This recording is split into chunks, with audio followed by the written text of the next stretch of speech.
Assalamualaikum warahmatullahi wabarakatuh. Alhamdulillah pemirsa, apa kabarnya? Semoga baik-baik saja dan selalu diberkahi oleh Allah Subhanahu wa taala. Amin. Kembali lagi bersama kami berdua, saya Teguh Wisnu Dan saya Zee Shahab. Seperti biasa kita bertemu lagi dalam acara Berita Islami Masa Kini. Dan bagi pemirsa, kalau ingin mengirimkan saran, kritik, ataupun pertanyaan bisa kirim ke Twitter kami, yaitu @beriman_ttv. Iya, hari ini kayaknya pembahasan kita ini sekali ya, menarik sekali. Menarik, ada 3 pembahasan yang akan kita bahas di Berita Islami Masa Kini. Yang pembahasan pertama tentang misteri utuhnya jasad Fir'aun. Jasad Fir'aun. Biasanya kan kalau mumi-mumi yang lain tuh sudah mulai hilang, termakan bakteri gitu kan, nggak utuh. Tapi ini masih utuh. Nah ini jadi misteri ini yang akan kita ungkapkan di Berita Islami Masa Kini. Jadi mau langsung saja kali ya. Ini dia penjelasannya.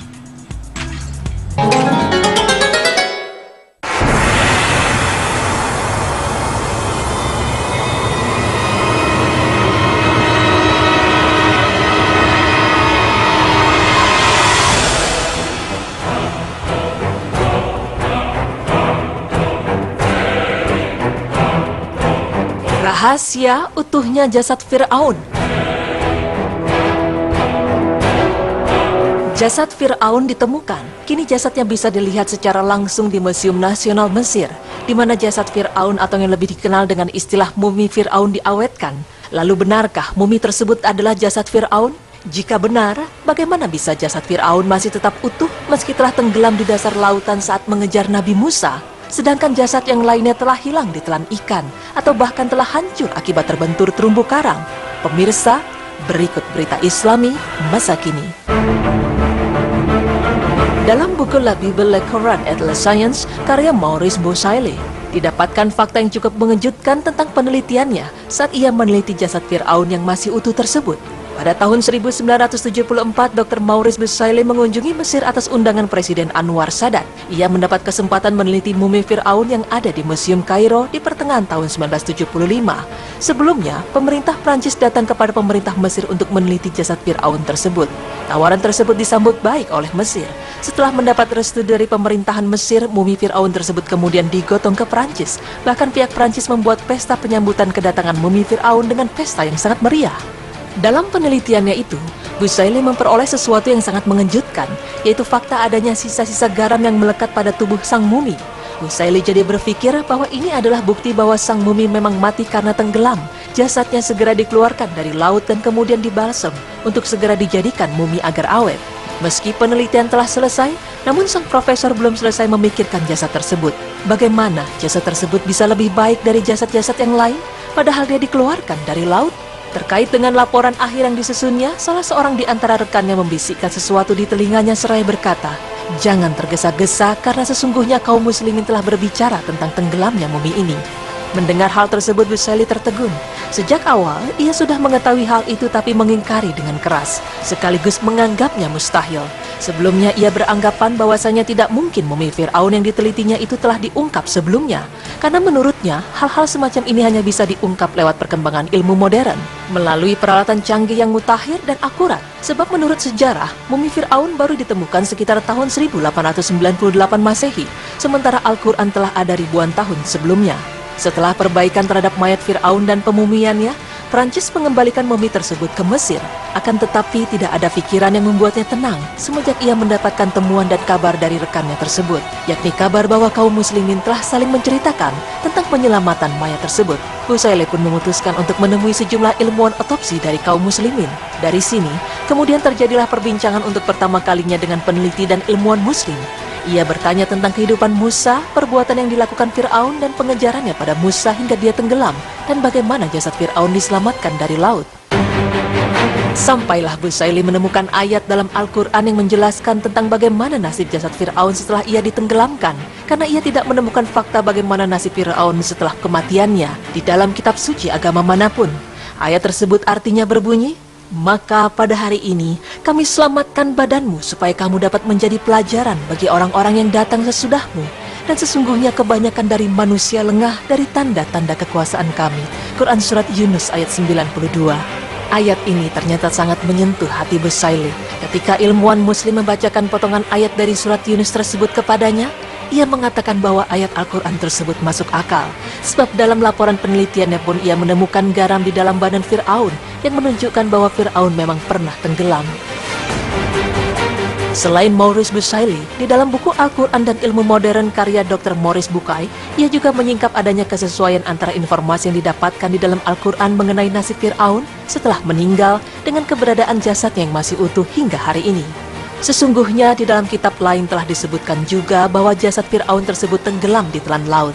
Akan tetapi kebanyakan tidak memberikan rincian mengenai apa yang terjadi setelah itu.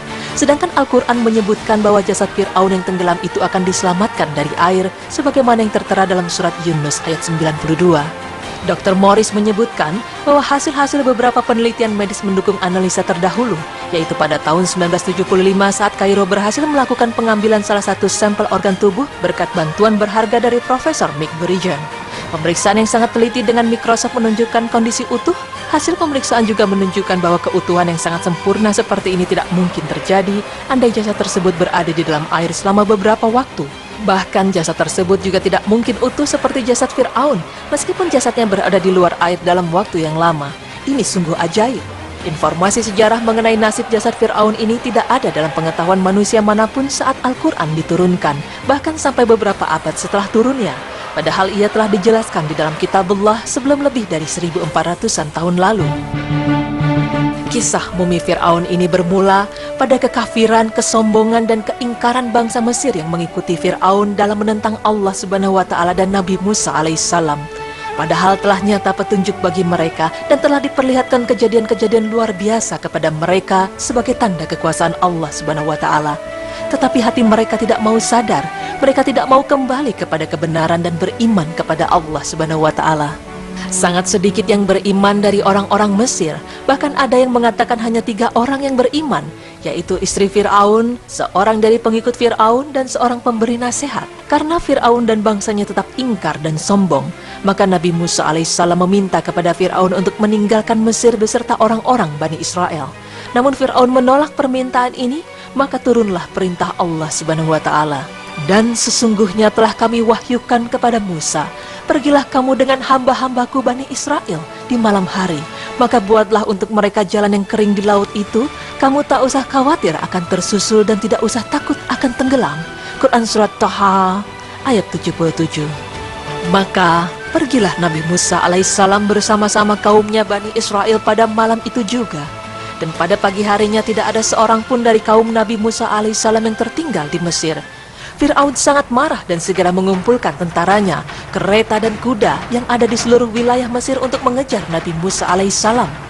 Dengan marah Fir'aun berkata kepada pasukannya, "Orang-orang itu berjumlah tidak banyak, dan sesungguhnya mereka telah benar-benar membuat kita marah."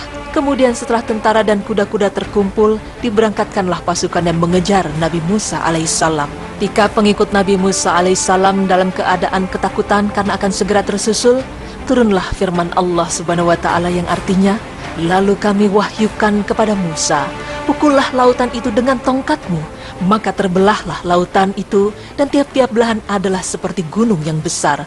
Quran Surah Asy-Syu'ara ayat 63. Maka melintaslah Nabi Musa beserta kaumnya, sedang Fir'aun beserta pasukannya menyusul di belakangnya. Ketika Nabi Musa alaihissalam dan pengikutnya sampai di daratan yang tinggi dan Fir'aun beserta pasukannya masih di tengah-tengah lautan, maka datanglah pertolongan Allah Subhanahu wa Ta'ala kepada Nabi Musa alaihissalam.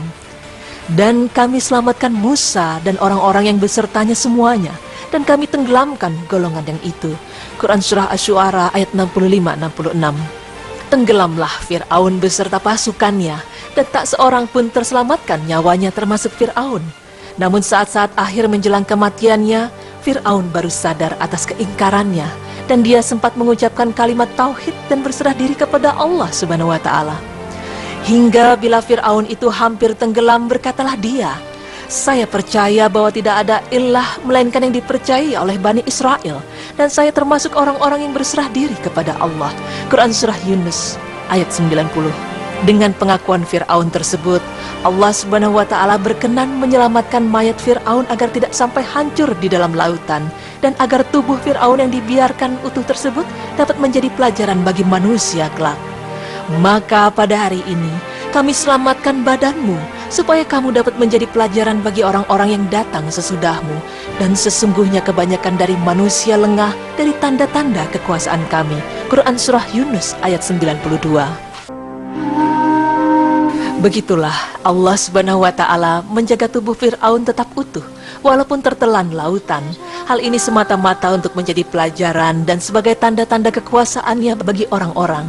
Bukan hanya kisah tenggelamnya Fir'aun yang menjadi pelajaran dan sebagai tanda-tanda kekuasaan Allah Subhanahu wa Ta'ala, tetapi tubuh fisiknya juga yang hingga kini masih utuh di Museum Nasional Mesir. Demikianlah uraian dari kami. Semoga dapat menambah keimanan kita kepada Allah Subhanahu wa Ta'ala, dan semoga kita senantiasa memperhatikan bukti-bukti kemukjizatan Al-Quran yang terbentang luas dalam segala disiplin ilmu. Wallahu alam bissawab.